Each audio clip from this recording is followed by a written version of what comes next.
காலத்தில் பயணங்கிறது வந்து முழுக்க முழுக்க வந்து பொதுவாக வந்து படிக்கிறது தான், மக்களுக்கு வந்து தான். ஆனால் என்னென்னா எல்லாருமே ஜோதிடம் படிங்கன்னு நான் சொல்கிறதுக்கு காரணம் இந்த நிலைகளை உணரணும் அப்படிங்கிறதுக்காக தான். உதாரணத்திற்கு வந்து இந்த கெட்டதில் நல்லது அப்படின்னு பார்ப்பாங்க. இது என்னென்னா கெட்டதில் நல்லதுங்கிறது ஆச்சரியமாக இருக்கும். என்னுடைய நண்பர் ஒருத்தர் வந்து என்ன பண்ணுறாரு, ஒரு ஒரு ஊரில் ரொம்ப ஒரு ஓரமாக ஒரு இடம் வாங்கி வச்சுருக்காரு. ஒரு ஏக்கர் இடம் வாங்கி வச்சுருக்காரு. அந்த பக்கத்தில் ஒரு பாதை வந்துட்டு, அவர் பாதை வர்றது இவரோட மொத்த இடத்துலையும் பாதி மொத்தமும் எடுத்துகிட்டு போயிட்டு, இவர் வாங்கின தொகை மொத்தமும் அவருக்கு கவர்மெண்ட் எடுத்துக்கிட்டு ஒரு பகுதி மட்டும் கொஞ்சமாக ஒரு பகுதி மட்டும் இருந்துச்சு. அந்த இடத்துல குறுக்கு ரோடு ஒன்று வந்து போச்சு இவர் இடத்துலையே.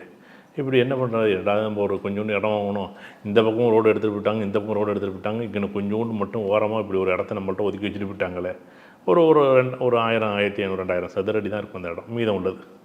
என்னடா அப்படி நினச்சிக்கிட்டு இருக்காங்களே நினச்சிக்கிட்டு ரொம்ப கஷ்டப்பட்டுருப்பார். இப்போ இடம் வாங்கினார், இப்போ வந்து இடத்த மொத்தம் எடுத்துகிட்டு போயிட்டாங்க, நல்லது. அது இடத்த எடுத்துட்டாங்க, இது கெட்டது. இப்போ இந்த கெட்டதில் நல்லது அப்படின்னா, இப்போ இடத்த எடுத்துட்டாங்களா, முடிஞ்சு போச்சு. அதில் ஓரமாக ஒரு பகுதி இருக்கா, அந்த ரோடு வந்தோடனே இது 1 ஏக்கர் வாங்கினார்ல ஒரு அமௌண்ட்டு, அதேமாரி இந்த மீத இடம் இருக்குது பாருங்கள், அதேமாரி 10 மடங்கு இந்த ஒரு பகுதி மட்டும் விற்கிறது ரெடியாக கிடைச்சது மட்டுமே கெட்டதில் அது நல்லது அப்படின்னு நான் சொல்லணும், புரிய வைக்கணும்.